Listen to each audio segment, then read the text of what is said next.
ওরা দেখো এগুলো কি ভাজছি বলো তো? তোমাদের দেখে কি মনে হচ্ছে? এগুলো মনে হচ্ছে চপ ভাজছি, বেশ ফুলো ফুলো হয়ে গেছে এই দেখো।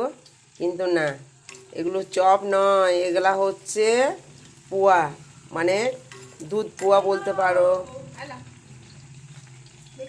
এই দেখো দুজন চলে এসছে। ওরা দেখাবে না সকালবেলায় মুখ ধোয়নি, খেপার মতন আছে তো সেই জন্য। গাইস খুব সুন্দর বানাচ্ছে, গন্ধ শুনেই বুঝতে পারছি হেভি হবে।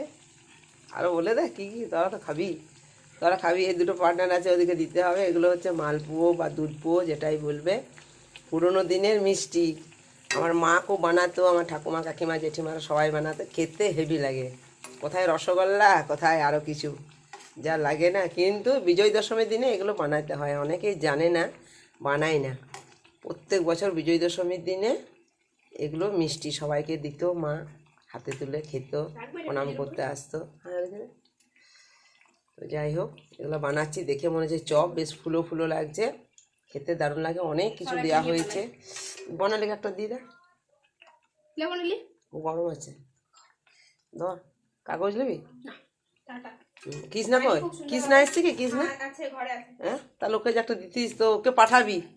ঠিক আছে, বল যা দিদার কাছে একটা নিয়ে আয়। ঠিক আছে বন্ধুরা, তাহলে এখানেই রাখি, এগুলো ভেজে নিই।